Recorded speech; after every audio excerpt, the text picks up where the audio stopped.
اللهم صل وسلم وبارك على سيدنا محمد. قبل ما نبدأ حكاية النهاردة ياريت تضغطوا لايك وتدعموني. وبتبدأ حكايتنا بعاصم، واحد كبير كده من كبارات الصعيد وتاجر معروف أوي في المنطقة بتاعته. وقتها كان ماشي بالحصان بتاعه علشان رايح يشوف شغله، لأنه عنده محل كبير أوي في السوق، تاجر أقمشة. المهم وقتها كان ماشي بالحصان بتاعه، وفجأة سمع صوت عمال ينادى عليه. وأول ما بص وراه شاف واحدة لابسة أبيض عمالة تجري ناحيته، وعمالة تنادى عليه وتقول: الحجني، الحجني يا عاصم بيه، ابوس يدك، اقف، اقف، انا ما صدقت ان انا لقيتك.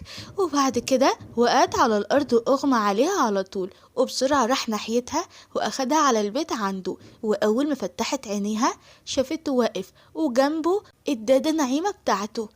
انا فين، انا فين؟ انتي هنا هو كله مين؟ كله نعيمة نعيمة. جرى ايه يا حاجة نعيمة؟ هو ده وقت هزار ولا ايه؟ خلينا نشوف الست مالها. ايوه يا ست، انت كنت عمالة تجري وراي وعمالة تنادى علي وقت ما كنت ماشي بالحصان بتاعي. ايوه انت عاصم. انا صح افتكرت، انا ما صدقت ان انا لقيتك. انا بقالي شهور وانا عمالة ادور عليك. هي كللت الحي بتدور عليه ليه؟ ايوه علشان عارفة انه راجل غني ومش متجوز، وما عندوش ولا اب ولا اخت ولا ام ولا اخ ولا حاجة. ايوه انت عايزة تخليه يحبك ويجري وراك، لكن لا، انا الحاجة نعيمة، يعني اللي ربيته من لما كان في اللفة، لما كان في اللفة كده من غير لباس. انا مستحيل اخليكي تضحكي عليه. البندقية فين؟ الحقني، الحقني يا واد يا عامر. فعلا وقتها ابنها عامر جري ناحيتها وكانت في ايده البندقية، والاتنين حطوا البندقية فوق دماغها يا عيني. وعاصم وقتها كان مصدوم وفضل يقول: خلاص خلاص يا حاجة نعيمة، وانت يا عامر معاهم عليهم. خد امك كده واطلعوا برا، انا مش عارفة اتكلم مع الولية كلمتين، خلينا نفهم ايه حكايتها. ابوس يدك، ابوس يدك، الحقني، دول هيخلصوا علي، الحقني منهم، طلعهم بره علشان افهمك الحكاية. فعلا وقتها طردهم بره الأوضة، وفضل يقول للبنت اللي لسه حتى ما يعرفش اسمها ايه، فضل يقول لها: اسمعي يا اني اسمي سعاد. اسمعي يا سعاد، انا حسيبك دلوقتي واشوف اشغالي، وحقول للدادة نعيمة تعملك اكل وارتاحي، لان شكلك تعبان، ولما ارجع على الغدا نتكلم ونشوف حكايتك ايه. حاضر، اللي تشوفه سيادتك. فعلا وقتها سابها ومشي. واول ما خرج بره شاف الدادة نعيمة وابنها عامر. ووقتها عامر كان متعصب ورافع البندقية وقال: سيبني عليه يا عاصم بيه، خلص عليه. اهدي يا عامر، خلينا الاول نشوف حكايتها ايه، وبعد كده انا اللي هتصرف معاها. وانت يا دادا نعيمة روحي اعملي لها حاجة تاكلها، لان شكلها تعبان، وانا لما ارجع من السوق هشوف حكايتها ايه. وبعد كده سابهم ومشي. وفعلا بعد شوية حضروا الأكل، وكان أكل كتير على السفرة، والسفرة أخيرا بقت جاهزة. يلا يا هي، يلا يما، أنا جعان، يلا ناكل. تاكل ناسك، انت عايز تاكل ايه وخلاص بوشك اللي شبه الاستيكة دي؟ ما وش يما، لو بتاكليني ما كانش بقى شبه الاستيكة، كان بقى شبه اللشلش بوكس. ايه اللشلش بوكس ده يا ولد؟ انت عايز تجيب لي البوكس، عايز تجيب لي البوكس وتحبس امك علشان مش عارفه تاكلك كويس؟ ما تخافش يا ضنايا، الاكل ده مش حدش هياكله غيرك، بس الاول روح جيب لي مخلل وتعالى بسرعه. لا يما مش هروح، انا عارف حركاتك داي، تقولي لي روح جيب مخلل وارجع، ولا جيجي غسلت الاطباق كلها ونزلت في كرشك. يما حرام عليك، انا مش رايح. ما تخافش يا ولدي، يا نمك، اوعى تفتكر ان هاكل لقمه من غيرك يا ضنايا يا حبيبي. روح يا عامر، هو مش بعيد، انا هوصف لك مكان المخلل فين. عارف السرير الاخضر؟ ايوه يا اللي في الاوضه، هروح اجيبه. استني يا منيل، لا مش اللي في الاوضه، السرير الاخضر اللي فوق السطوح. السطوح مش بتاعنا، بتاع عمتك اللي ساكنه اخر البلد. هتروح تجيبه بسرعه وهتلاقيني مستنياك علشان نتغدى سوا. روح جيبه وتعالي. اللي هتقولي ده يما يا عمتي، عمتي اللي ساكنه اخر البلد ده انا باخد يومين لحد ما اوصل عندي، هي عايزاني اروح اجيب مخلل. وبعدين انت بتضحك عليا علشان تاكلي كل الاكل ده لوحدك، وبعدين المخلل عليه طار ولا ايه؟ مخبيه ليه كل دي؟ حرام عليكي، انا مش رايح. وانا قلت لك هتروح يا عامر، انا مش بعرف اكل غير بالمخلل. طيب هروح وامر لله، هاتيلي كوبايه ميه خلينا بالريقي. فعلا وقتها والدته جابت له كوبايه ميه وشرب الميه يا عيني ومشى على طول. وفعلا زي ما كان متوقع، اول ما رجع يا عيني ما كانش قادر ياخد نفسه، وشاف السفرة الاطباق اللي عليها كلها فاضيه، وتاكد ان والدته زي العاده اكلت كل الاكل. وهي وقتها كانت فرحانه ومبسوطه وضحكت عليه، لكن ما توقعتش ردة فعله. هو كان المفروض يبقى زعلان، لكن العكس، هو كان مبسوط وعمال يضحك ويقول ألف مبروك عليك البومب اللي هيطلع من كل ناحية يامي، ده هيطلع من مناخيرك وودانك. بومب ايه؟ هتتكلم على ايه يا ولدي؟ انا مش فاهمه. طمني يامي، انا كنت عارف انك هتعمل الحركة دي، علشان كده قلتلك هاتيلي مية، وفي الوقت ده انا حطيتلك دواء القولون بتاع البومب. انت كل 5 دقايق هتشتغلي، هتفضلي تجري في البيت والريحة وراكي زي عربية الناموس بالظبط. انت اللي هتقولي ده يا ولدي. وبعدين هوب، ابو عيونك لله يا عامر. وبعد كده جريت يا عينه ومشيت على طول. وبعد كده سعاد خرجت من الأوضة وشافت عامر واقف عند السفرة، ووقتها فضل يقول لها أهلا يا ست هانم، تحب نعمل لك أكل؟ أيوه، هو المفروض مش إنكم حضرتوا الأكل؟ أنا جعانة قوي، وربني أنا كمان جعانة أكتر منك، لكن أمي زي ما أنت شايفة الأكل كله نزل في كرشه. أنا مش قادر، أنا جعان. خلاص أنا هدخل المطبخ وأحضر الأكل، تعال بس انت ساعدني وان شاء الله هناكل احنا الاتنين. فعلا وقتها راحت على المطبخ وحضرت الاكل، ووقتها عامر كان عمال يساعدها ويعمل كل اللي تطلبه منه. وفعلا بعد شوية خلصت كل الاكل وحضرت السفرة، ووقتها عامر طلب منها انه ياكل في المطبخ، مش قادر يستنى. وفعلا راح على المطبخ، وفي وقت ما هي واقفة جه عاصم من بره وشاف السفرة متجهزة من جميع الأصناف، وفضل يقول الله على الأكل اللي يفتح النفس ده، يا رب طعمه يعجبك، أنا اللي طبخته بإيدي. واضح طبعا حيل الدادة نعيمة تعمل أكل زي كده. ليه يعني يا ولدي؟ ليه كده؟ أنا اللي بقالي 20 سنة بعمل لك فتة بملوخية في ثواني كده تبيعني يا عاصم بيه. هو احنا نقدر يا تيتا نعيمة؟ ده انت الخير والبركة بتاعت البيت ده يا ستي، بركة انتي. إلهي كان بركة عليك وهي عمالة تولدك، اخ منك انت يا صفرة، منك لله، انا مش مرتاحة لك ابدا. خلاص يا حاجة نعيمة، يا الله الست بطيب بخاطرك، خلاص احنا حناكل، روحي علق على الشاي لحد ما نخلص اكل. فعلا وقتها سابتهم ومشيت، وسعاد وعاصم فضلوا قاعدين على السفرة وهم عمالين يبصوا لبعض. ووقتها عاصم اول ما داق الاكل فضل يقول لسعاد تسلم يدك، انا عمري ما دقت اكل زي كده. الحمد لله انه عجبك، انا كنت زمان بشوفك وكان نفسي انك تدوق اكلي. كنت بتشوفيني؟ ها، كنت بتشوفيني؟ انا اول مرة اشوفك. طه كنت بتشوفيني فين؟ ان شاء الله كنت بشوفك. انت اكيد دلوقتي بتقولي نفس حكايتها دي، بس على فكرة انا اعرفك من زمان ومن زمان قوي. انت ما تعرفش انا عملت ايه علشان بس اعرف اوصل لك واقول لك مشكلتي، لان مفيش اي حد هيحل مشكلتي دي غيرك انت يا عاصم بيه. وربنا لو في ايدي حاجة انا مش هتأخر عنك ابدا، بس فهميني الاول ايه الحكاية. الحكاية يا عاصم بيه ان انا يتيمة الاب والام. ابويا كان تاجر كبير جو في السوق، وبعد ما توفى ابويا سابلي ورث كبير، وفي الفترة دي انا كنت عايشة عند عمي جمال زين الدين. ايوه نعرف الاسم ده، الحاج جمال. يبقى عمك ده اعز اصحابي، انا كل لما اروح اجيب بضاعة من المدينة اللي هو فيه لازم اروح عنده، وفي بينا شغل كتير، يعني شغل مشترك وكده. ايوه ما انا عارفة، علشان كده جيت عندك علشان تحلي المشكلة دي، لان انا شفتك عنده قبل كده وسألت عنك، وناس قالولي انك بتعرف ربنا وبترجع الحقوق للناس، وانا متأكدة انك هتجيب لي حق من عمي. لا، اوعي تقولي ان الحاج جمال راجل بياكل حقوق الناس، لا، راجل يعرف ربنا مستحيل ياكل حق حد ابدا. ده الوش اللي انت تعرف يا عاصم بيه، لكن الحقيقة غير كده خالص. انا مش فاهم يا بنت الناس، انت بتحاولوا توصلي لايه؟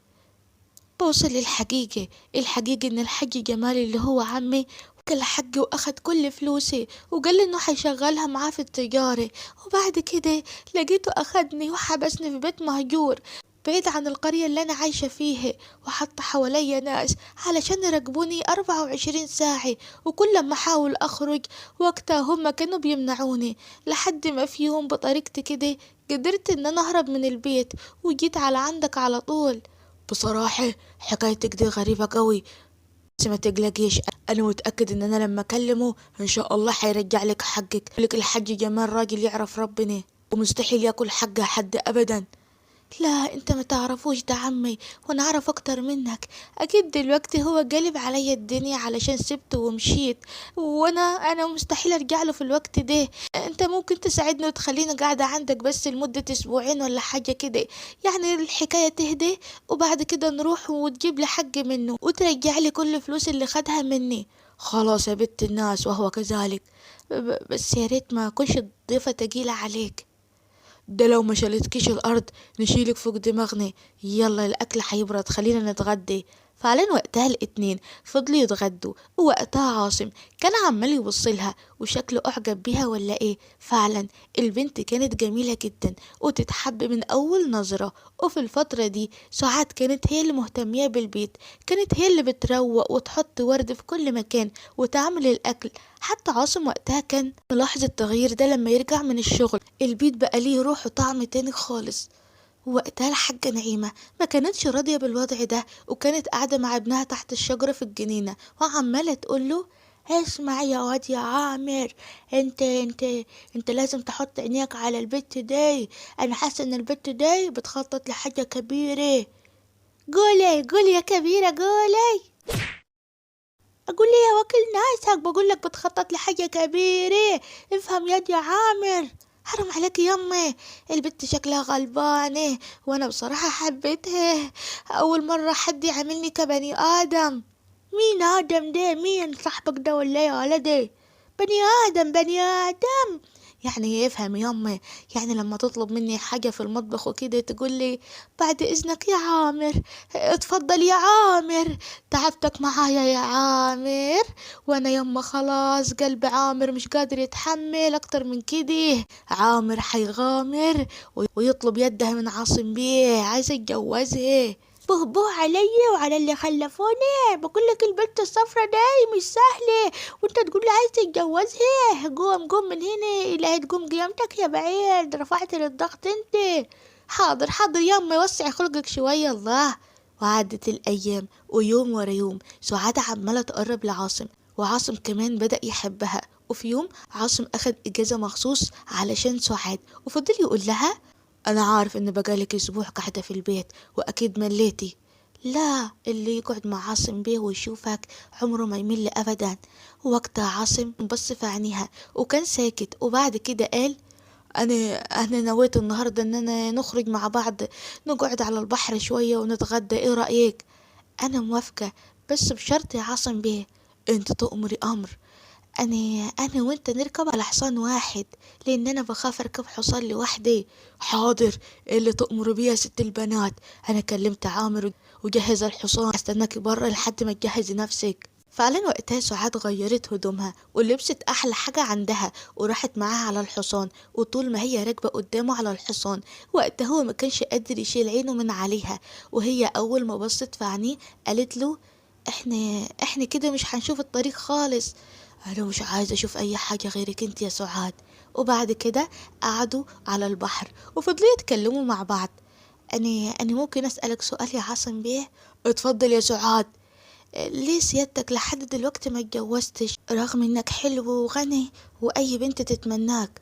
اصل كانت في واحدة في قلبي ما كنتش قادر انساها، ومش قادر اشوف نفسي مع اي واحدة غيرها يا سعاد. يعني انت كنت بتحب قبل كده؟ طب هي راحت فين؟ ليه ما اتجوزتهاش يا حسن بيه؟ ايوه كنت بحبها من وانا صغير. انا طلعت على الدنيا معرفش اي حاجة عن البنات غيرها. كانت سلمى بنت عمي هي اول حب ليا، واول ما بقى عندي 16 سنة هي اتجوزت وسابتني وبعدت عني. ومن يومها انا قفلت قلبي على كده لحد ما شفتك يا سعاد.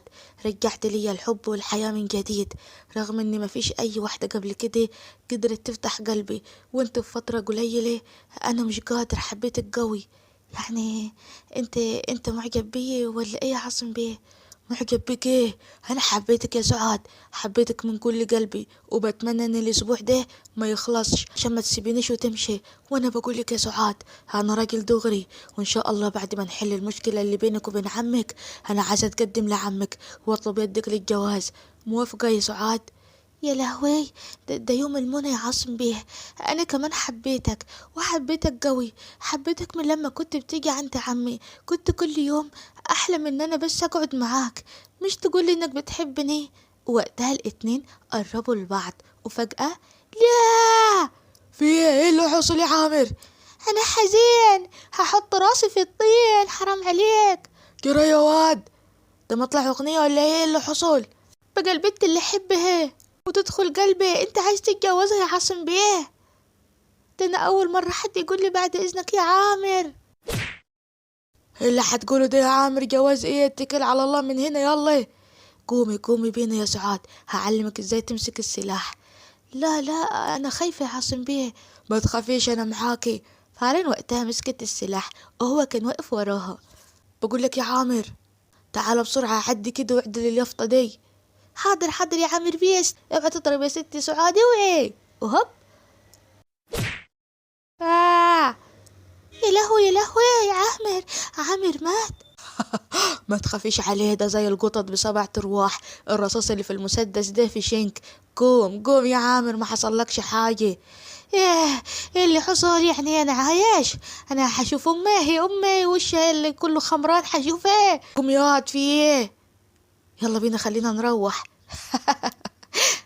والاتنين وقتها فضلوا يضحكوا على عامر، وبعد كده روحوا على البيت. وعدت الايام، وقتها عاصم كان مستني امتى بس الاسبوع يخلص علشان نروح يتقدم لصاحبه، نروح يتقدم ويطلب ايدها.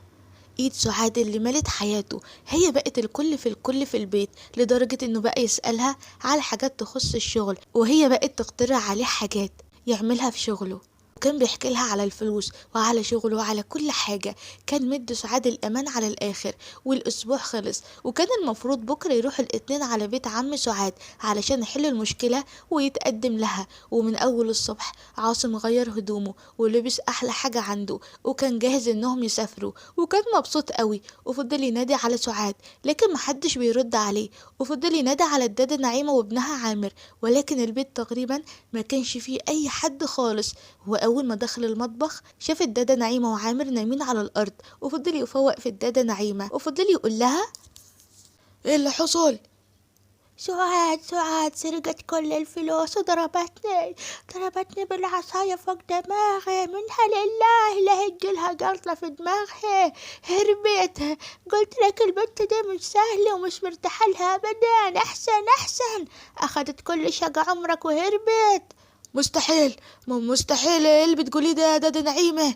مستحيل، قلبي يكذب علي، واحساسي انا حبيتها، وانا حبيت البنت الصح، مستحيل تكون حرامية. اكيد انت غلطان يا دادا نعيمة. وبسرعة عامر ما كانش مصدق نفسه، وجرى على أوضة نومه. وأول ما فتح الخزنة فعلا لقاها فاضية، كل الفلوس وشقة عمره راح في ثواني. ووقتها كان متعصب على الآخر، ووقف في مكانه ومش فاهم سعاد عملت كده ليه. ومن هنا بقى اتحول عاصم وطلعت نار الصعيدي، وفضل يقول وربنا ولا خليك تدفع تمن اللي عملتيه ده يا سعاد، غالي قوي. الحكاية دلوقتي مش حكاية فلوس، انت تضحك على كبير الصعيد، عاصم بيه ضحك عليه. طيب يا سعاد. وبسرعة أخد الحصان بتاعه وهو غضبان جدا، وقرر إنه يروح بالحصان بتاعه على البلد اللي فيها عم سعاد اللي هو الحاج جمال.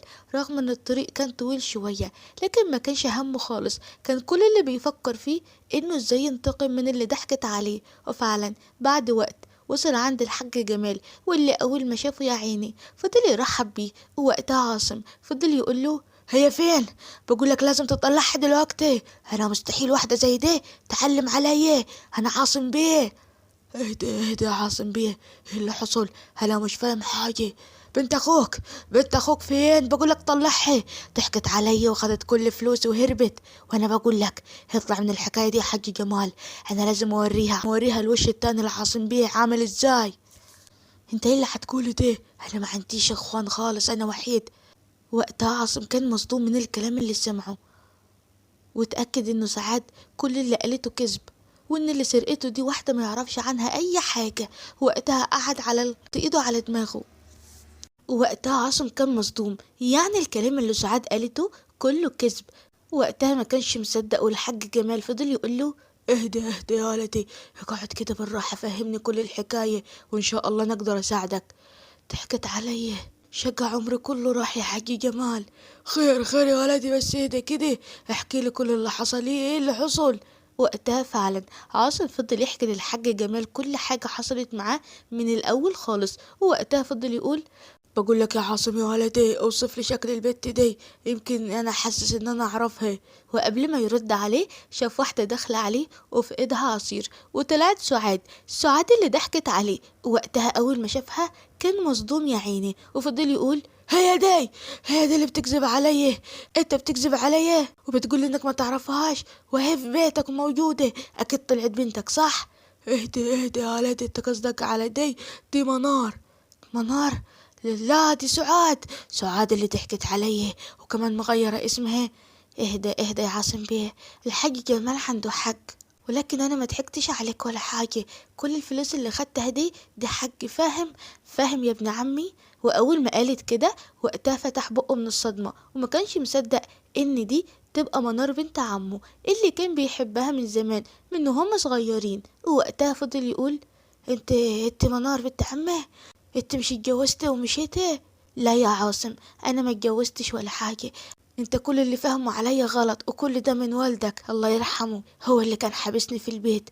شفت الحكاية اللي حكيتها لك على الحاج جمال؟ هي في الأصل في الحقيقة أبوك اللي عمل فيا كل ده وطمع في فلوسي، وانا علشان كده هربت من البيت اللي هو كان حابسني فيه، وجيت لحد عندك علشان اخد كل حقي، وكذبت عليك الكذبة دي علشان ارجع كل فلوسي، وانا خلاص فلوسي دلوقتي رجعت.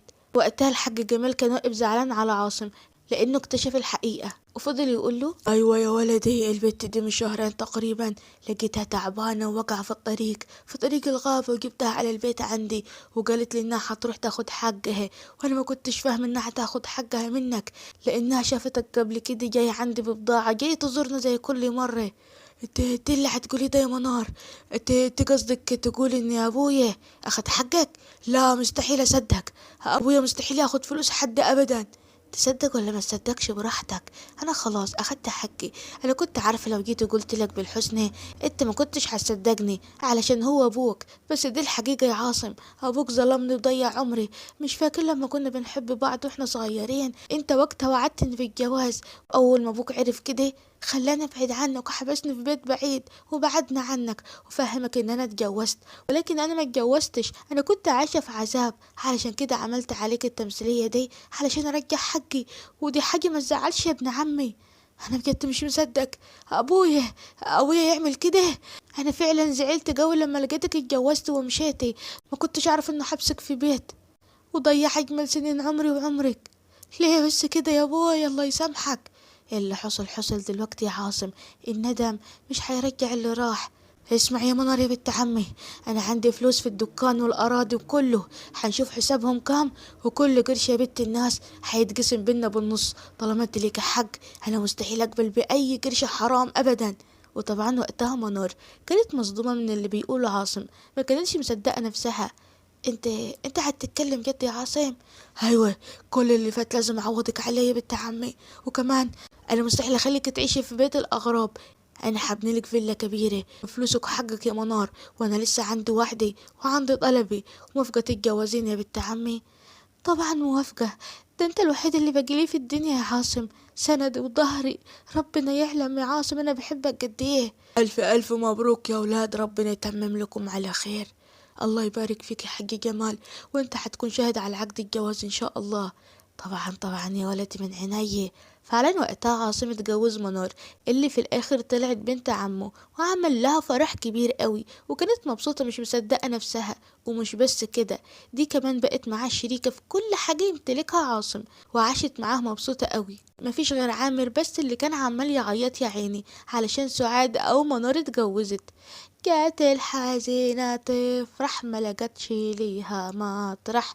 قوم يا ولدي، بتعدد على ايه؟ لا يعددوا عليك، قوم شوف الناس عايزة عصير. حاضر يا امي، مفيش اي احترام لمشاعري.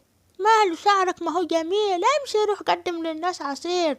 وبس، ولحد هنا تكون خلصت حكاية النهاردة. ما تنسوش تضغطوا لايك وتكتبوا لي رأيكم في الكومنتات. سلام.